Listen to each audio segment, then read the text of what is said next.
আজকে টিভি অনেক দূরে এগিয়ে গিয়েছে। আমরা ইচ্ছে করলেই অনলাইন গণমাধ্যমকে হেলায় ফেলতে পারি না, কিন্তু এদিকে একটা বিবেচনা নিয়ে আসা প্রয়োজন। সেই ক্ষেত্রে আমি বলবো যে তৃতীয় থেকে দ্বাদশ শ্রেণী পর্যন্ত একাডেমিক ক্ষেত্রে সেখানে পাঠ্যপুস্তকে এই সাংবাদিকতার বিষয়টি নিয়ে আসা প্রয়োজন, যেমন তথ্য এবং যোগাযোগ প্রযুক্তি সেখানে আছে।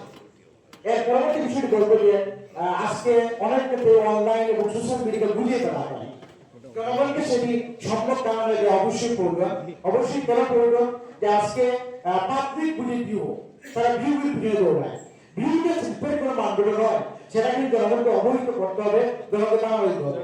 সেজন্য প্রয়োজনীয় মত বিনিময় সভা, সেমিনার, সিম্পোজিয়াম এই বিষয়গুলো সরকারের তথ্য অধিদপ্তর, তথ্য অফিসের পক্ষ থেকে বেশি বেশি করা প্রয়োজন, সাংবাদিক সংগঠনগুলোর পক্ষ থেকে গণমাধ্যম পরিবর্তন করে বেশি বেশি করা প্রয়োজন, যাতে জনগণ বুঝে যে অনলাইন গণমাধ্যম কোনটি, গণমাধ্যম কোনটি আর সোশ্যাল মিডিয়া কোনটি, সেটি প্রমাণ কাছে বুঝতে পারে।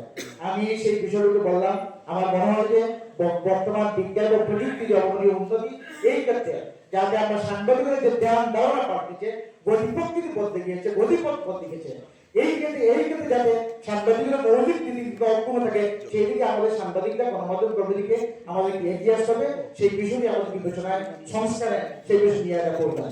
সর্বশেষ যেটি বলবো যে অনলাইন গণমাধ্যমে যে সংজ্ঞা দেওয়া হয়েছে, বিদ্যমান যে নীতিমালা আছে, লাস্টে যে বাক্যটুকু আছে যে মাল্টিমিডিয়ার অন্তর্গত, মাল্টিমিডিয়ার অন্তর্গত কোনো ব্যাখ্যা নেই। সেখানে বলা হয়েছে নিবন্ধিত সংস্থার কথা, প্রতিষ্ঠানের কথা, বলা হয়েছে বাংলাদেশ নাগরিকের কথা। এই বাংলাদেশ নাগরিক বলতে কে, এর জন্য বিস্তৃত কোনো ব্যাখ্যা নেই। সেই জন্য অনলাইন গণমাধ্যম বলতে যে সংজ্ঞা দেওয়া হয়েছে নীতিমালায়, সেই সংজ্ঞা কিন্তু ব্যাখ্যা প্রয়োজন, বিশ্লেষণ প্রয়োজন, সেই সংজ্ঞাটাকে আধুনিকরণ করা প্রয়োজন, সেই সংজ্ঞাটাকে সর্বাধিক পদ্ধতিতে নিয়ে আসা প্রয়োজন। সকলকে ধন্যবাদ। আসসালামু আলাইকুম ওয়া রাহমাতুল্লাহ।